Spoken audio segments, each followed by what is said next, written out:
This episode brought to you by MeepleRealty.com, your source for high-quality custom board game inserts. Meeple Realty. Think inside the box. Hey everybody, welcome to Board Online, Board Offline. Today we're bringing you a top 5 in 5 minutes. We've done a lot of top 3 in 3 minutes. Today is going to be a top 5 in 5 minutes. This is our the games that I like the most that were new to me in 2017. So I tried 41 new games that were new to me in 2017, and these are the 5 that really made a big impression on me that I liked the most.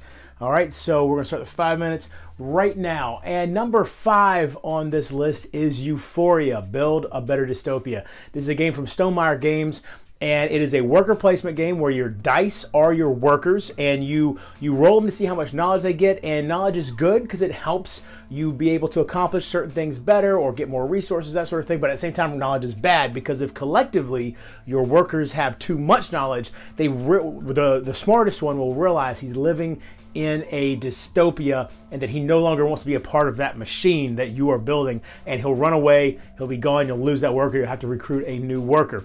And you're playing against the other players. This is a worker placement game that uses a bump mechanic where you can go most of the spaces on the board you actually can go to even if other workers are there. A lot of them, you'll bump them off of that space, they'll go back to their owner. And so that's interesting how so many worker placement games actually have you blocking other players out, but this one actually kind of takes that out of most of the game, and instead you have to decide if you're going to bump the other worker's player because then they get him back sooner. Euphoria is a lot of fun. That's my number 5. Number 4 is Lords of Waterdeep. Now this is possibly the oldest game on my list. I'm not sure if this came out before or after Euphoria, but this is another worker placement game.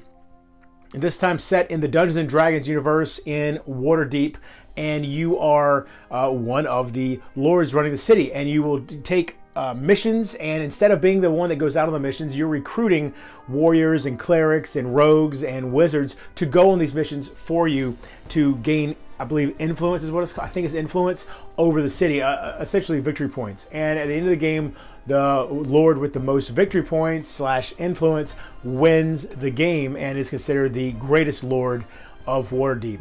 There's cards, there's intrigue cards you can play against other players. There's an expansion that I consider to be critical that you really should get called Scoundrels of Skullport that adds a lot of cool things, extra missions and stuff like that. That's Lords of Waterdeep, my number 4 game that's new to me. Number 3 is Secret Hitler. Now this was a game that I'm not real big into social deduction, and then I felt like, I don't know, the theme didn't do anything for me. If anything, it kind of pushed me away from it a little bit.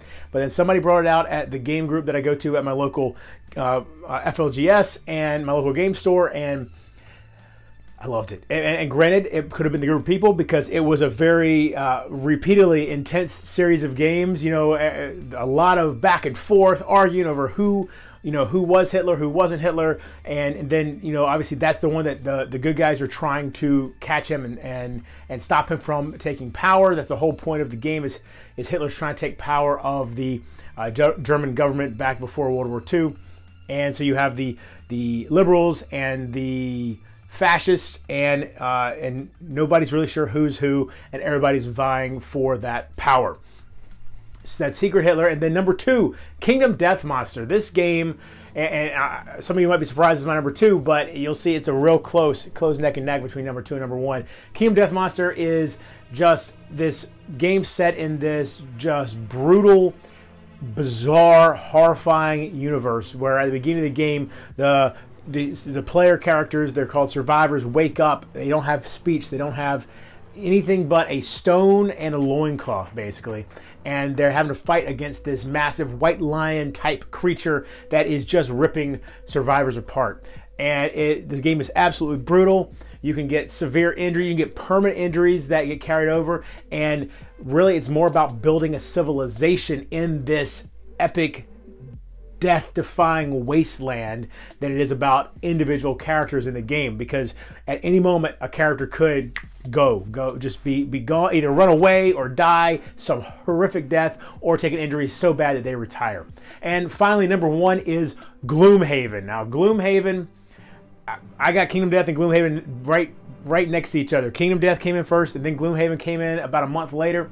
And those two have been vying for my attention constantly, but Gloom Haven barely beats it out just because of, I think it's the, the card play in the game, the epic Skyrim-like world in the game. Just this, it's not quite open world because you can't really just go wandering around the map, but you are constantly unlocking new areas in the world map, and once they're unlocked, you can go to them and try out that area, try to beat that mission. You have characters that retire and then unlock new characters. I've got so many. I still am on my first 2 characters, so one of them's getting ready to retire, and I can't wait to see what hero, or they're not heroes, they're mercenaries, what mercenary gets unlocked when he retires. Again, those are my top 5 favorite games that were new to me in 2017. Hope you enjoyed this list. If you did, please give it a thumbs up. If you like my channel, please subscribe. If you want a t-shirt, there's a link in the description below for geekygoodies.com, and I also have a Pod Pledge page if you want to check that out, also in the description below. Until next time, if you're bored online, board offline.